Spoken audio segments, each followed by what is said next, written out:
This is The Source on Texas Public Radio. I'm David Martin Davies. In 1 week, Bexar County voters are going to be able to start casting their early ballots on Proposition A and B.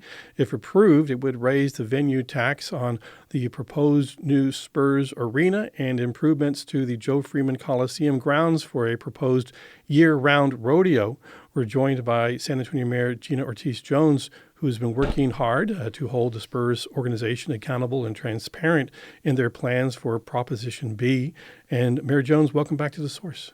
Hey, good to be with you. Our phone lines are open. If you've got a question or comment, give us a call, 833-877-8255, 833-TPR-TALK. So, Mayor Jones. Let me just, right off the bat, though, right? I think what's important is, there's a lot of players involved in this, and we've got a checkbook of which this is one piece. One of the things that we are doing this Wednesday at B session, I asked Eric to do this, help us think through how we're going to accomplish this, is we just finished our FY26 budget. FY27, it's going to be a $150 million gap. So yeah, that keeps me up at night. And if we don't close that, if we don't help ourselves, right, that thing grows to $220 million by 2030. And so, we don't have all the answers, but what I think is important is that we try to reduce the uncertainty. And so one of the things we'll do this Wednesday at B session is lay out kind of a framework for how we're going to conduct this tabletop. And again, as you've heard me share, that tabletop is really designed to reduce uncertainty. What are those questions that are keeping us up at night, not only as we work to close that gap in our budget in 27, but also as we begin to see the implementation of these federal cuts, Social Security, Medicare, Medicaid, CHIP, Children's Health Insurance Program, and SNAP, food assistance. These cuts, it's not if, it is when, and we will begin to see that. On top of, yes, of course, just being named the third most impoverished city in our community. We're unfortunately, seeing some of the impacts of the economy already as we see some job losses. On top of, yes, we are in the middle of a doggone federal shutdown, right? On top of many in our community, unfortunately, having been impacted by the DOGE cuts. So that's when I say, I know we're talking about kind of the arena here, but as mayor, and I think it's really important that we lay out our full financial picture, at least as we know it. And we acknowledge the things that we don't know, but we also know that we will begin to see some of these federal cuts continue, as again, we also deal with the impacts of tariffs, as we also deal with the impacts of immigration policies that are frankly making it harder for us to have the labor necessary to keep costs down. So I lay all of that out. This for me is much broader discussion about our fiscal responsibility in the city and the number of things that we're looking at. As mentioned, we've got that kind of initial discussion about the tabletop. I also we're also going to be looking at, again, that bond. You've heard me discuss that bond that we do every 5 years, historically, that we were anticipating kind of a $1.9 billion bond just based on what 2022 was and based on what 2017 was. But, based on our fiscal reality, that bond is $500 as of now. If the economy improves, then great. But right now, that's like saying we were going to go into the grocery store with $20 and we only got $5. And oh, by the way, everything is a lot more expensive. So, between more funding for an affordable housing bond, certainly the bond needed to pay for the infrastructure related to the downtown development, which would support the arena, as well as you heard me talk about those flood projects, right, that I know are top of mind for folks. So really, this is about prioritization. This is a very challenging fiscal environment. And so, when I talk about things like revenue sharing, that is because, that'll be down the line, but I think we can always help our community by addressing some of these gaps that we know exist today, and we'll be there in the future if we don't try to help ourselves. Now, in front of you, when you walked in, I had a stack of these mailers that I've been getting at my house. And David, I'm not going to read your address. I'm not going to dox you. Don't worry about that. That's okay. So these are the mailers I've been getting from the Spurs organization. Yep. It's the pitch to get people to vote for Propositions A and B. Mm-hmm. They are telling everyone no a tax increase for you. It's only for the visitors to San Antonio. It's these are very slick, well produced. And I was wondering if there's anything in these mailers that you thought, they're going to tell the story that the Spurs want to tell. What is not in these mailers that you want potential voters to consider? Yeah. Well, look, I'm thankful the voters will express their will here shortly. I actually just had as you know, I do a monthly town hall, and we just had one in D10, and probably a good 2/3, if not 70% of the questions were in fact related to this. As folks are now, to your point, getting the flyers, they're seeing the commercials, they're seeing the billboards. And they are also thinking about all the things that I just raised, right? Which is the budget gap that we are anticipating, the challenging financial status in our community, and then, yes, what they also anticipate coming down in the form of these federal cuts. So I think what's important, and we've tried to do this. Obviously, the vote is for the county. The county piece of this. And I think some folks may be tracking, others may not, that, these county resources certainly can go toward the arena. Just a reminder for folks, though, about other things that these resources have paid for. They paid for parks. They paid for green spaces. They paid for the Tobin Center, right? So I think, the opportunity cost conversation is an important one. I think, obviously as the city, we are still continuing to negotiate our community benefits agreement. I will say I was surprised, you've heard me say, I was surprised that the ballot language doesn't include the dollar amount, because the dollar amount for Prop B is $311 million. I know the county does not have a community benefits agreement. The city, we have one now. I hope we'll continue to negotiate for an even better one, $75 million over 30 years. I think we can. I'd like to do better, and I think we can. And I think we can, continue to work on with the Spurs on negotiating these things. So the entire idea behind the propositions A and B, is that they're going to borrow money based on anticipated revenue from the venue tax. But if something happens to the tourism in San Antonio, we've seen a pandemic, we've seen economies, go in crisis before, this county still has to make good on those bonds. That money's got to come from other sources within the county. So there is still that. That is also part of you don't really see that part of the information in these presentations. Should people be aware of that? That's an important piece of this. And so there's Prop A and Prop B. Prop B is for the arena. Prop A is for the Joe Freeman Coliseum, there where they want to do year-round rodeo. They're talking about, they want to use that as to revitalize the east side.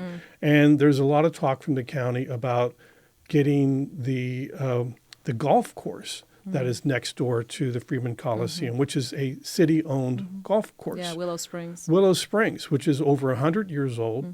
And people play that course and they love that course. But and it's been talked about like it's a must-have in order to do this East Side redevelopment plan. Have you heard anything about what the county is, how they're going to acquire, or is there any talks with them about that?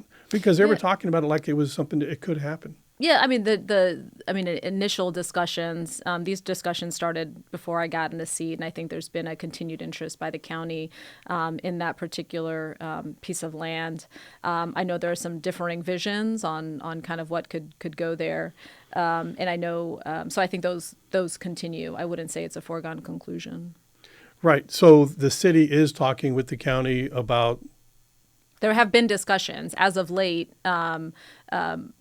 Not anything as of late, though. I mean, a discussion probably in the last 6 weeks, maybe when I last sat down with, where we last had a kind of a longer conversation on this piece in particular with Judge Sakai. It was something that certainly he expressed interest in and has a couple of times.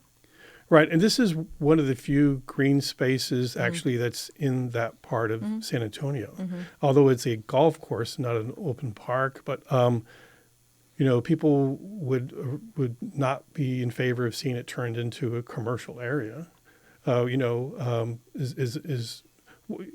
that's going to be part of the ongoing conversation. Ongoing Do you conversations. see that Proposition A, revitalization of the Freeman Coliseum, working the way that Judge Sakai is talking about doing if they don't get that Willow Springs golf course? Well, I can't speak to all the plans that the judge has. I know there's some discussion about some type of kind of Gaylord hotel resort thing there. I'm not, again, those are conversations he's having, so I can't really speak to those. I know that he has shared that with me. I know there are some other ideas, though, about what would best serve community needs there. And so I think those are ongoing. I think Commissioner Calvert in particular has some other ideas about how to utilize that, something maybe more in line with veterinary training and services, I think, which would be not only in line with rodeo mission, but also in line with, frankly, good paying jobs and career paths for folks in our community. So I think, those folks are looking at what that vision might look like, and certainly the city looks to be a good partner with them. Right, so there's a potential for something there. We're going to take a break here. Our phone lines are open. If you've got a question or a comment for Mayor Gina Ortiz Jones, when I come back, I want to ask you about what's happening with the Rainbow Crosswalks. And, that's a sore point there. 833-877-8255, 833-TPR-TALK. The Source continues right after this.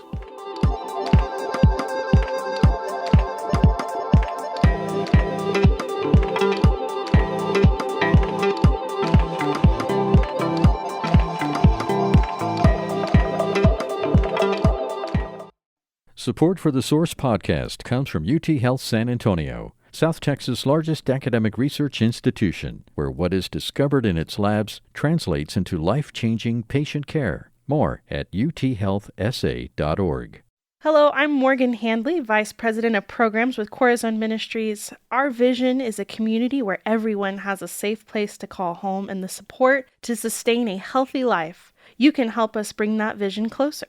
During TPR's fall fundraising drive, when you become a new or upgraded Sustaining TPR member, an anonymous funder will cover the cost of securing an ID for a person experiencing homelessness. That one step opens the way to housing, work, and vital services. Visit tpr.org to make your gift. Thanks. This is The Source on Texas Public Radio. I'm David Martin Davies. With me in the studio, San Antonio Mayor Gina Ortiz Jones. Let's talk about that crosswalk on Main Street. It's beautiful, multicolored, welcoming. It is inclusive. I love it. But we're hearing from Governor Greg Abbott, it's got to go because it's a traffic hazard. What kind of communication is happening with the governor about this crosswalk? Where are we on this? Yeah. So we received a letter last week from TxDOT indicating that we'd have 30 days to remove these things. And not just those things that were were communicating some political message, if you will. And the context, as you described, was safety. In fact, no, we don't have data at this point that suggests that these crosswalks in any way make those areas less safe. I think some of us would argue they actually make the areas more safe because they are welcoming, right? And they're bright. And they're bright. You see and you see them? where This you is need a to walk. crosswalk. That's Let right. people crosswalk. That's right. But look, I think we're not stupid, right? We know what's going on here. This is unfortunately in line with continued attacks against my LGBTQ community. And so, call it whatever you want. But I think we all know what's happening here. And, we also know this is not unlike what we're seeing in other states as they period. So I think what's important, though, and I have shared, with anybody who asks, is look, we don't live in Illinois. We don't live in California. We live in Texas. And so we have to be smart and pragmatic and be thoughtful about how any actions or any words that we speak, which might make us feel good in the moment, could invite a whole world of hurt for some communities that are already very vulnerable in our community. So we are waiting to get more information from the state. Apparently, they're supposed to provide kind of an inventory of things in each communities that they think fall under their description. So we'll await that, and so we understand the full scope of what's being asked here. And look, we gotta pick our battles. But look, what I would encourage folks to do, if you really want to support the LGBTQ community, go support LGBTQ-owned businesses. Go to the LGBTQ Chamber of Commerce website here in San Antonio. Go look at those businesses that are either LGBTQ-owned or ally-owned, and go support them, right? That is how you can be a good ally, a good supporter of our community. All right, let's go to Jeff on the phones. And Jeff, you're on the air with Mayor Gina Ortiz Jones. Go ahead. Hi, Mayor Jones, and thank you very much for defending and coming to the LGBTQ. We support LGBTQ businesses. My question is this: we were talking about the bond issues. Is the bond issue $1.2 billion, or is it less than that? Because even at a 4.5% max, let's say high rate for bonds, that's $54 million a year. And I know we're going to tier the structure of the bonds, short term, midterm, and long term. But even if we have to weather a downturn, it's $54 million during the for the year of payments. That's certainly worth it if we can afford it. So I just wanted to know, how that bond structure was working. I'm pretty sure they're revenue bonds, and if they are, then the revenue will pay for that, despite if tourism comes down. So without extending my time, I'll listen to it on the radio. Thank you. All right, Jeff, thank you for that. So how does that work? Yeah, look, I think right now it's described as the Spurs and developers. And so, I mean, as we just talked about some of the financial considerations in our community, we really want to make sure that we have as many layers of protection for our community as possible. I mean, the development as now. I mean, if you were, I think the only thing that's really called for in there is the hotel and a couple of other things. And so that 1.2 billion doesn't actually go as far as I think many of us would like it to go. So I think just being very clear about one, who's on the hook if those things don't play out, but also let's be clear about how much that actually gets us in this day and age. I mean, the fact that things are much more expensive than they were even just 1-2 years ago, and so we should be clear about the ROI for our community. I thought you were actually asking about the bond for our infrastructure bond, a general obligations bond that we do every 5 years. And that is, in fact, significantly less. So there is a proposal to move the Saws water chiller building, which is downtown across from the street from the Grand Hyatt Hotel on Market and Commerce. This is a building that is used to chill water for HVAC, purposes in the convention center and other government buildings in downtown San Antonio. They want to put a hotel there, move that chiller building someplace else. That could be very expensive. Yep. This is thought to be something that could be another big component for Project Marvel. What are your thoughts? Is this necessary? I mean, and this is money that will be coming out of SAWS. Would this impact ratepayers?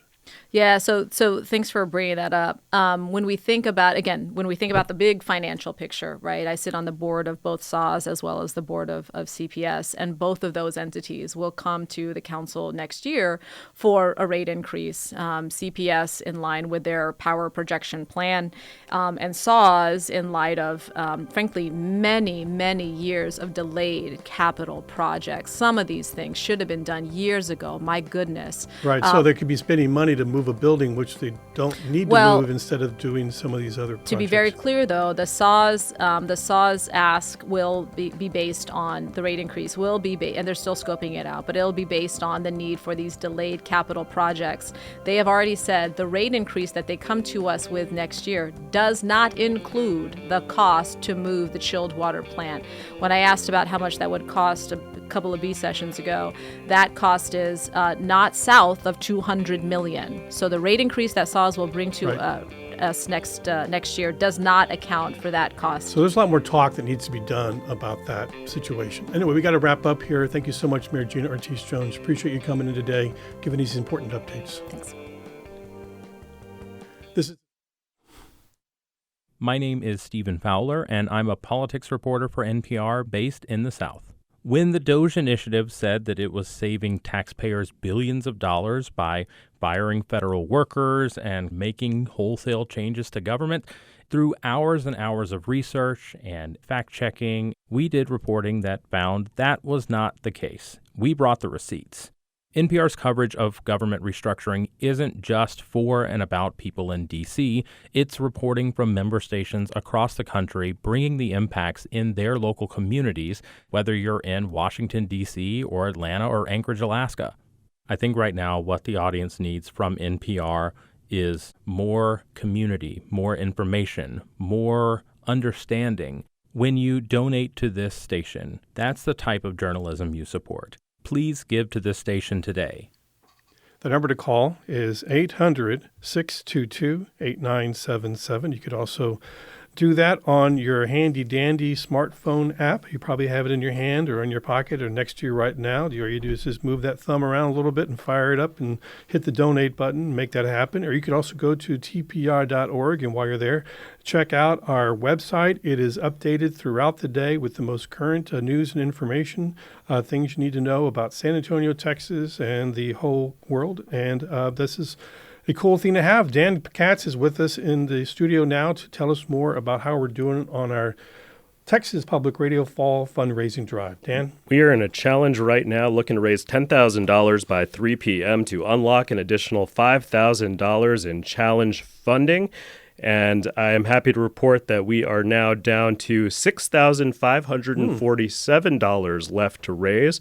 We are making some progress. We want to say thank you to Linda Pipkins from Hunt, Texas, for upgrading your membership to TPR. We now have 567 sustainers or upgraded sustainers during the drive. Also want to say thank you to donors from Floresville, Bernie, Helotes, and Pipe Creek. We are looking to raise $6,547 before 3 p.m., and we are counting on Source listeners to come through for us. You know, programs like The Source, they're essential for building strong, connected communities. The Source offers a platform for local voices, and it tackles issues that directly impact our neighborhoods and highlight stories that often go unnoticed. And by focusing on a range of topics from downtown development to the local elections coming up to the latest social science book you need to read, these shows create a space for people to come together, to engage, to make their voices heard. In a world full of a lot of noise, The Source helps bring the conversation directly home where it matters most. So support it with a pledge right now. It'll do a whole lot of good during this challenge. 800-622-8977, 800-622-8977, tpr.org. And that's why this is a call-in program. We want people to have their opportunity to have their say and ask their questions. They call in, they can ask the mayor a question, they could ask the guy that we had on before about Proposition 16, their questions. And, you know, this is your radio station. This is a chance to make this a community voice for you. And this is a rarity. Not all public radio stations have this opportunity to do this. And this is a dream. This was the dream. When I started working at Texas Public Radio and started doing things here 25 years ago, this is where we wanted to go. We're always strategizing. How do we get here? And it was get there bit by bit, make it happen, figure out a way. We don't have a huge staff, but we have people with a lot of passion. And behind that, we have listeners with a lot of passion as well. And they show that by supporting us day in and day out, by becoming sustainers. We know that you're out there and you're depending on us and you're cheering for us and you want us to do good work. And that's why it gives me more strength to go out there and do more reporting. 800-622-8977. We cherish every pledge. We know that it's not easy for some folks to provide that funding, but we cherish it. We know it's important. Visit us at tpr.org and go to the TPR app. Just like we built up The Source little by little over 25 years, staying on track during the pledge drive is a little by little thing to hit a big number, $1 million for public broadcasting in our community. But staying on track during the drive isn't just about hitting that number. It's about keeping the station strong and independent. And when we meet our pledge challenges, we unlock that crucial matching funds, in this case, $5,000 extra dollars. So if you give $5 a month, you're helping us achieve a $5,000 challenge Challenge grant for this programming. So if you're listening now and you haven't given yet, this is your moment to make a real impact. Help us stay on track, meet our goals, and keep the programming you love going strong. 800-622-8977, tpr.org, and thank you so much.